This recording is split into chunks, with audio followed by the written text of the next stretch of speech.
How do you promote gender equality in STEM fields and provide equal opportunities for underrepresented groups in STI? How do you address the leaky pipeline with respect to women scientists and researchers?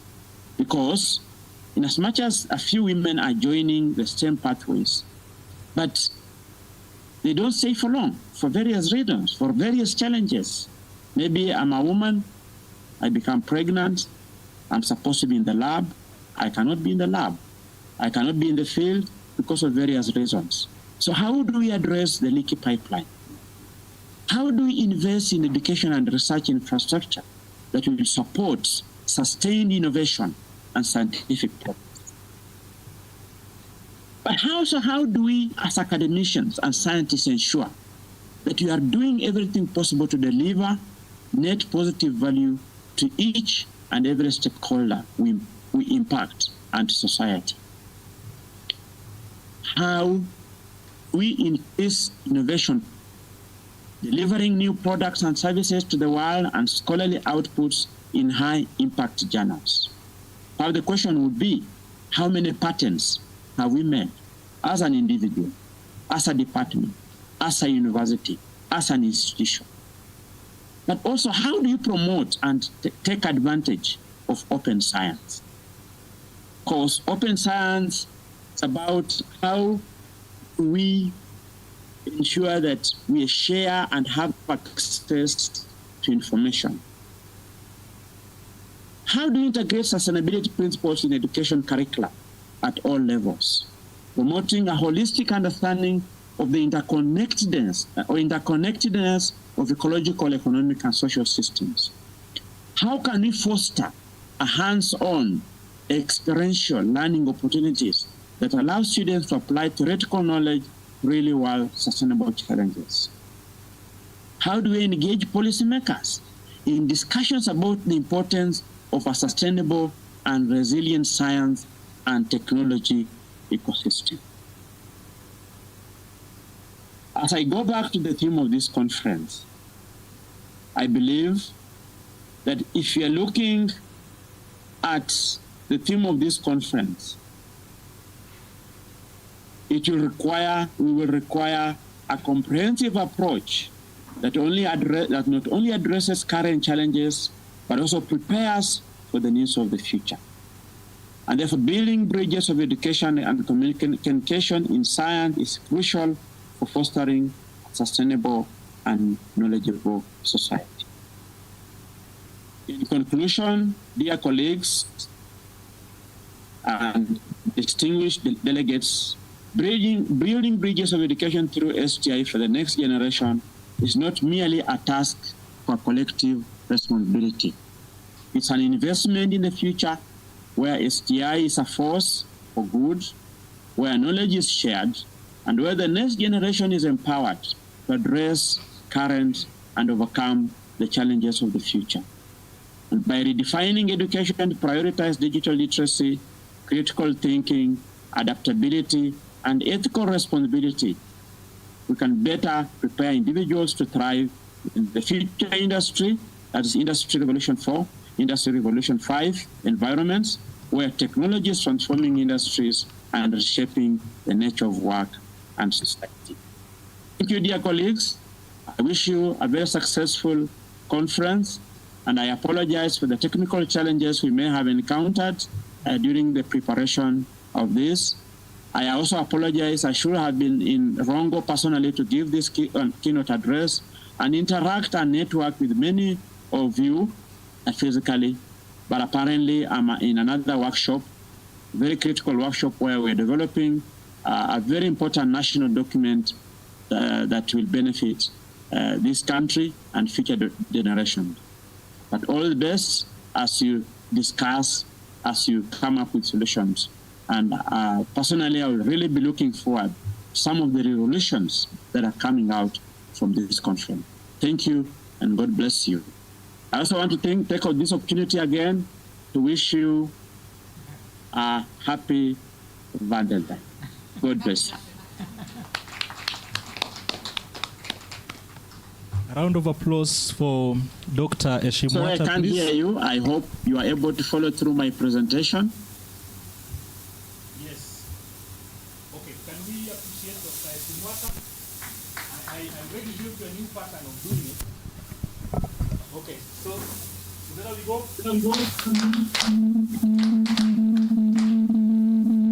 Okay. Sorry, I can't hear you.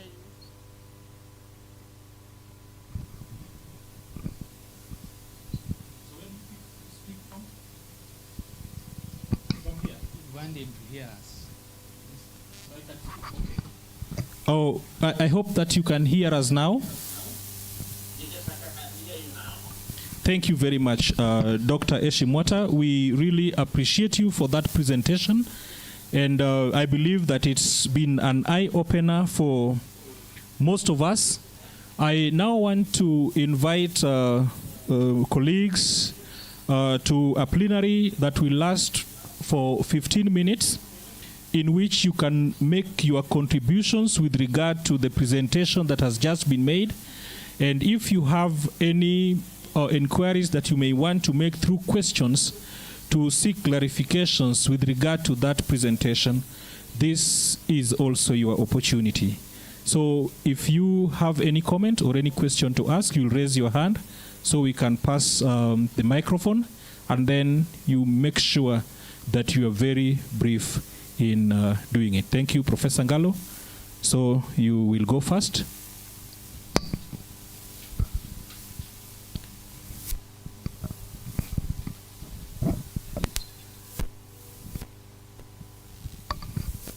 Thank you, Dr. Eshimwata, for the wonderful keynote address. I listened to you very carefully, and I was wondering from where I was sitting what we can do as a university and as a nation to make a global impact. I know that countries that invest in research do the best in all aspects, in the economy, in military, and everything, and even in business. I have looked at African universities' budgets for research, and I think one of the countries that are on top is South Africa, and you can see that reflecting in their activities and in their reaching out to the world and in the global impact of the universities when they are ranked. What can we do as a nation so that we can compare with world-class universities? Because if I look at research budgets in Kenyan universities, some universities have got zero budget for research, or minimal, insignificant budget for research. And without budget for research, as you have said, we will not be able to increase our publications. We will not be able to increase our patents. And that's what actually classifies a university as a world university, world-class university. What can you advise us in Kenya to do? Thank you very much. I hope Dr. Eshimwata got that. We'll take more questions before we can let him respond. Yes, Dr. Bila, then we come to Nakitare. Thank you for a wonderful presentation. Motivation to we scholars. I heard you clearly give an array of where we are, and with respect to industrial eras. And you realize that the current industrial era is becoming more disruptive. And with emerging technologies, scientific technologies, things are becoming even more disruptive. And my worry is whether the SDGs will be achieved, or will need to come up with the new SDGs before 2030, because we are in a very disruptive society, disruptive environment. So just focusing on the SDGs alone, I look at it as a mirage. It may not come soon. With this in mind, what is your proposed guide towards addressing these disruptive technologies that are coming? Are you proposing any framework or any direction that we can take as research scientists? Thank you. Thank you. We'll take one last one from Mr. Nakitare, and then we can let Dr. Shimwata respond. Thank you very much, Dr. for the presentation. Mine is just curious to know if there are programs at UNESCO with specific interest on assisting researchers and universities to reposition themselves in this disruptive age of technologies. Thank you. Thank you. Dr. Eshimata, if you can hear me, could you please respond to those three briefly before we can take another round?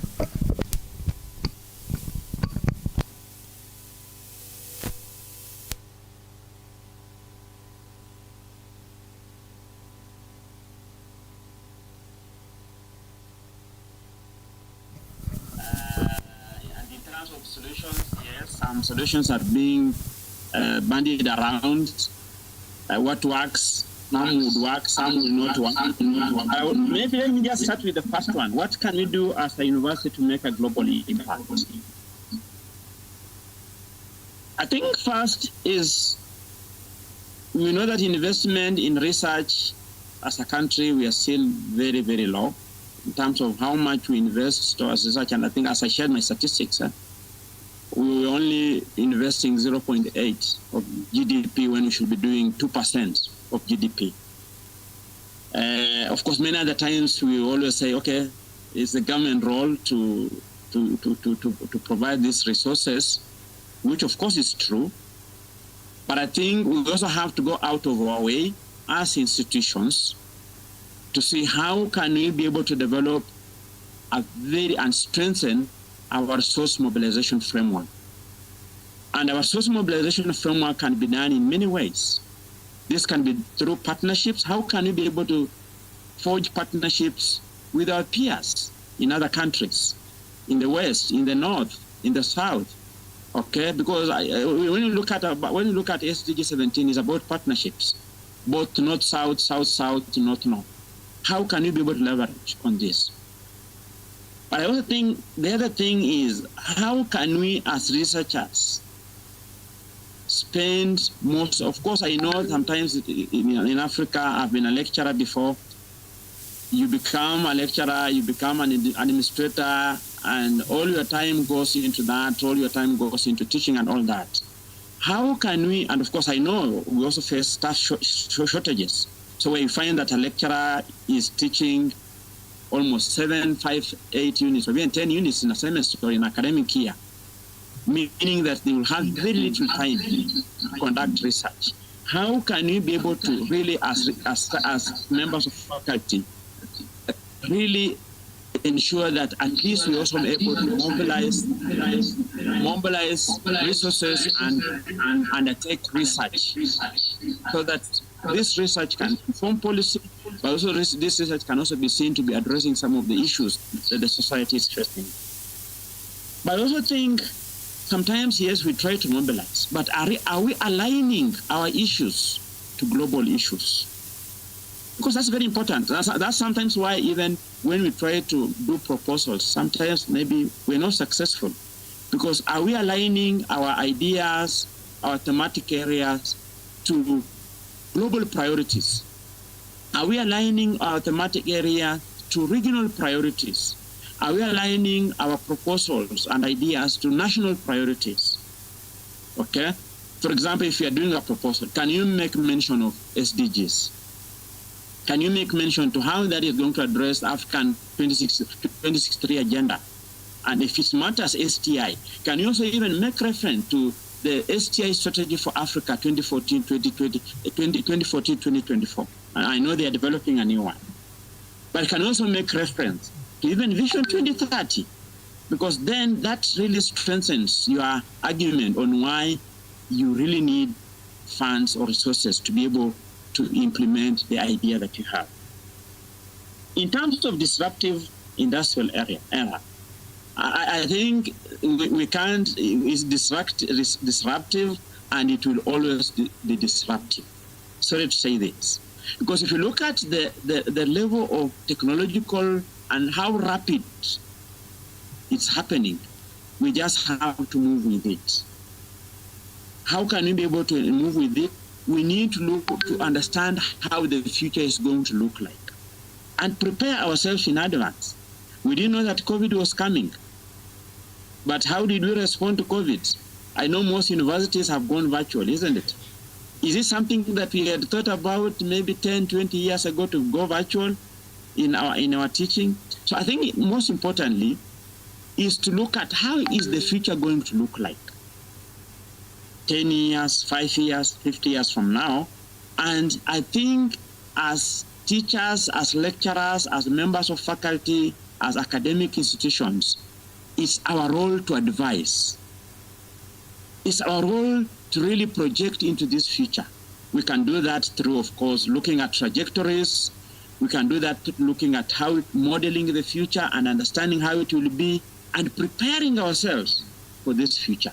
So I still believe that it's us to provide the solution. Yes, it's going to be disruptive, but it's us to provide the solution.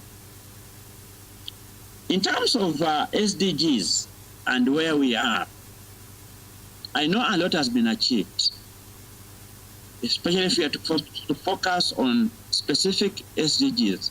There are countries that perhaps have done very well on SDG 1.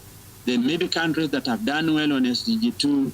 There may be other countries that perhaps that have done well on SDG 6. I know Kenya, we've tried to do well on SDG 4, which is the SDG on education. Okay? And I know we may also have done well in other SDGs. Perhaps sometimes the challenge normally comes, how do we aggregate this information to really report on what is happening or what we've done so that everyone is aware on where we are with the implementation of SDGs. Remember, SDGs is about leaving no one behind, so we should not be left behind in matters to do with planning, implementation, and even reporting. And I think this is where also us as researchers, as scientists, we also have a very big role to play, even in addressing some of these SDGs and reporting. And we can be able to address, because SDG is not about being implemented, it's just not just about the government implementing SDGs.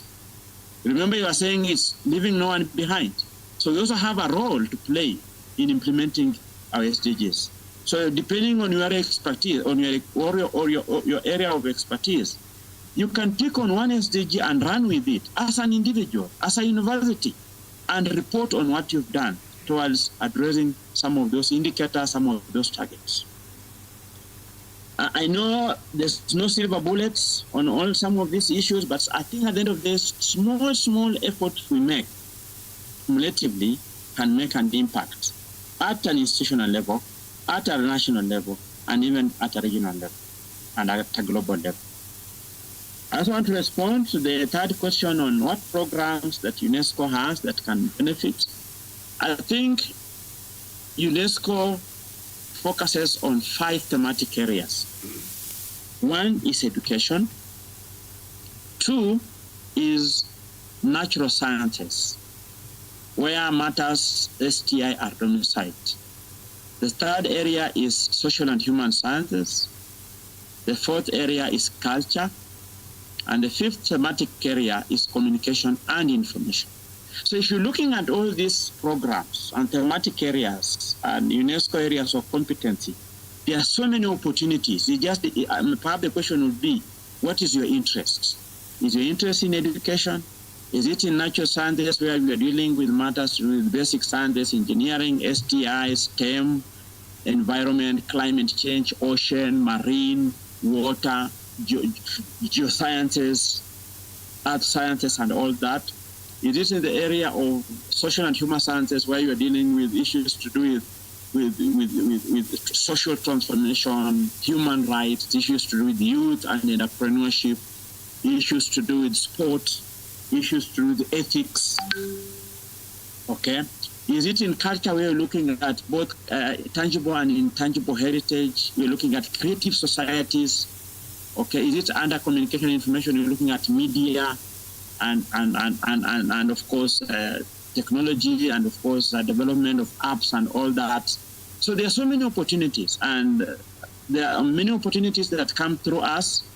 We've always shared those opportunities with the vice chancellors of all universities in terms of calls for proposals, calls for prizes and fellowships. But I think more importantly, we also work through UNESCO Unit chairs. And I'm happy that Rongo University is among the UNESCO chairs, UNESCO University chairs in the areas, I think, of, is it communication? I think it's communication. So I think there are so many opportunities. I'm sorry to say that sometimes we're even called upon to nominate people for awards and prizes, or and then we circulate this information. Very few people expresses interest. Sometimes we share call for proposals. Sometimes we don't even get these proposals. We don't get, people responding to these calls. So there are so many opportunities, and I believe we can create an opportunity in future where we come even to Rongo. We are able to share some of these opportunities. We're able to take you through how you can be able to apply so that you increase the chances of you getting the funding. So I think there are so many opportunities that researchers can access. There are so many opportunities that also we can link you, not just to UNESCO, but opportunities that come through UNESCO networks, and there are many. Let's work together and see how you can leverage on these opportunities to access perhaps resources, to be able to implement some of your ideas. Thank you. I hope I was able to answer your questions through the interventions that I've made. Thank you. Oh, thank you very much, Daktari. Yes, thank you very much for the responses. We'll take another round of questions or comments from the floor. Sorry? Thank you. Yes. Thank you, Daktari. My concern was on the global risk and challenges. And I wanted to know which part of the world or globe bears the highest risk. And when I listened to your talk, I picked that it seems that Africa is the only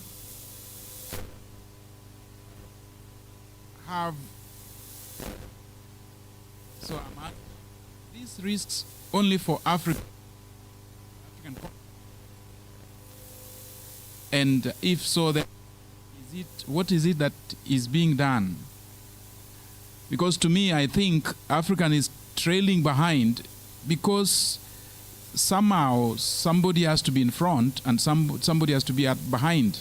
And that's why we have the concepts of developed, developing, underdeveloped. And if you look at it, who defines this kind of concepts that you find that the whole of the continent, we are just either developing and we never reach a level where we are also placed in the developed. And then after that, then you find that whoever sits there defines some concept that they keep on coming. One of them that you started with Valentine's Day, Women's Day, Father's Day, Men's Day. Who exactly defines these concepts? Thank you.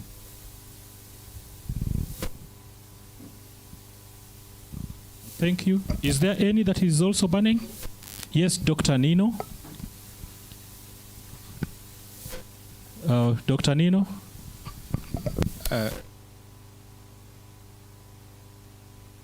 I know globally there are countries investing heavily on artificial intelligence, and I wonder if our countries in Africa are going to survive this technological era, because we seem not to be making any investments or preparation for this big shift that probably is coming to sweep us in the next 3-5 years. Thank you. Thank you very much. I think we can have a quick response to those ones. Those two. Daktari, if you can hear me. Yes, I can hear you. And thanks for those two very questions again. I think that kind of thinking and is very critical, because we are here to discuss and interrogate issues. Whether we come up with solutions, that's another thing, but yes, we can really come up with solutions.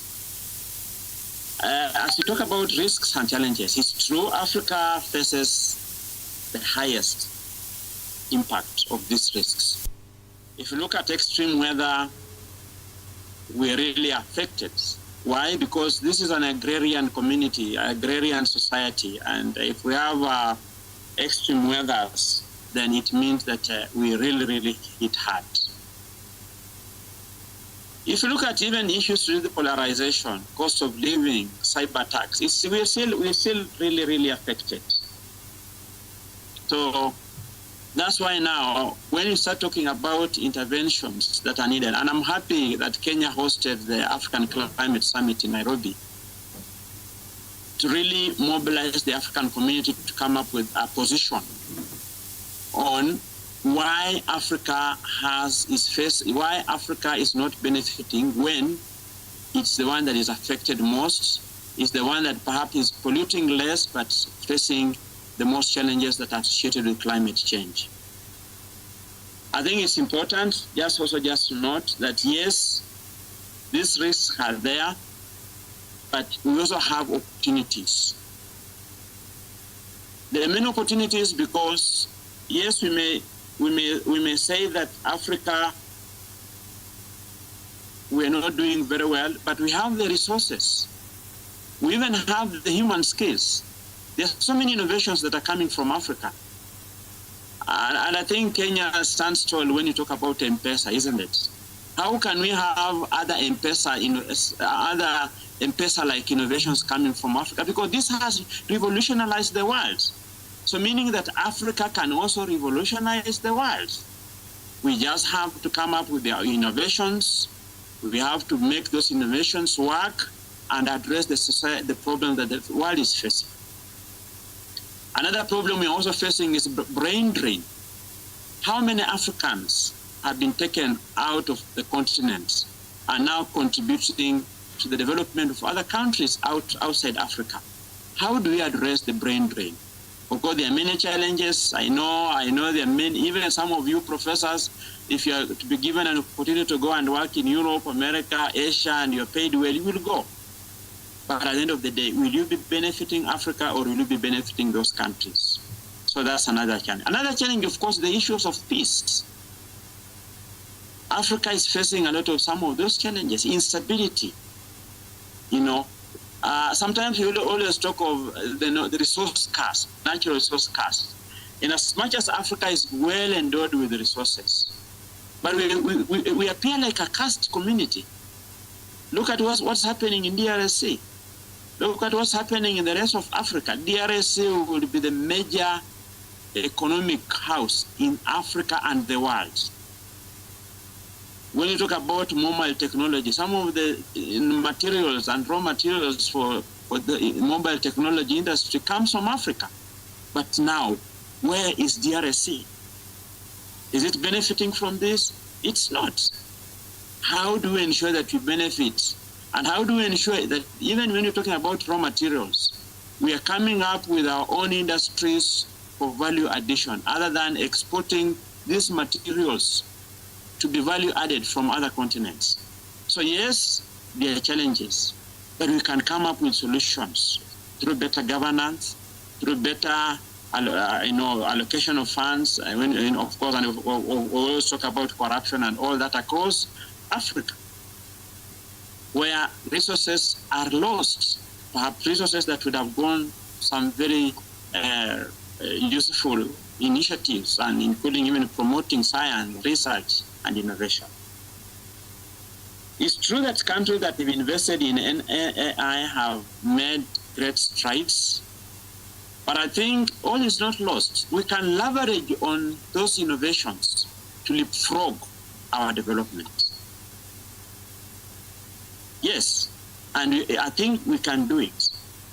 In as much as we may not really have done much, but let's leverage on what others have done to leapfrog our development.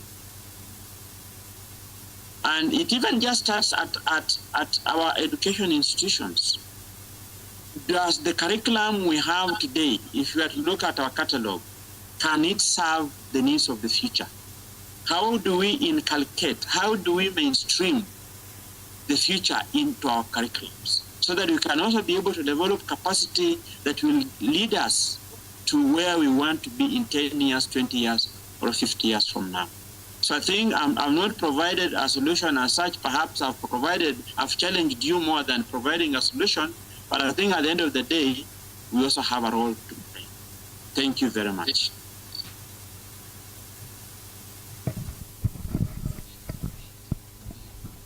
Oh, thank you very much, Daktari. We want to appreciate you for your time and for your presentation. I know that we have your contacts and we'll get an opportunity to continue with this interaction. We will have the disadvantage of not having you here physically, but we know that in a world that is growing digitally, we will be able to connect with you when we get an opportunity. Colleagues, we have come to the end of this session, and we are going to play catch up with time. So after this, we will go for a brief photo session, and then from there we'll take a very brief health break, and I think from there we'll be coming back for another session altogether in this hall. I don't know if you have any announcement to make, Mr. Chair.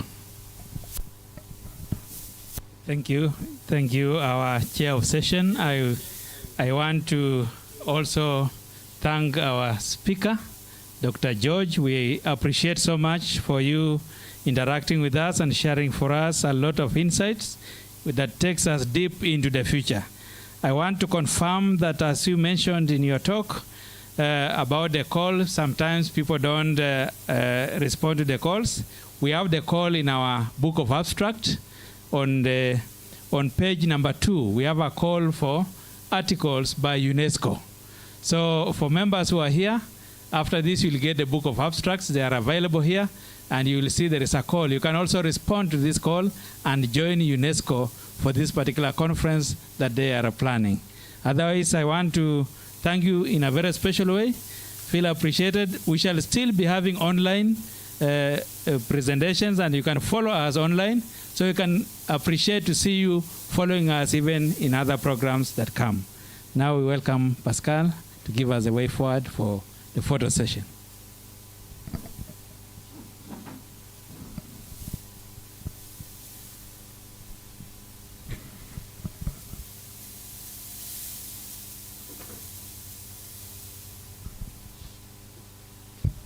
Good morning. I think the first half of the room can use this exit, and then the other half can use the other exit, and then come around. We take a group photo.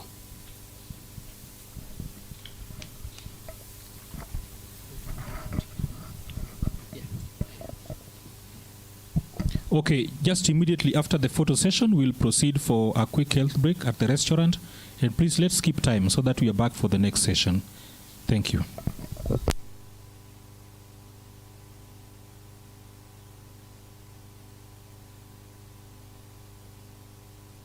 Yes, your belongings are safe, so you can leave your laptops and all the other belongings. The room will be attended to.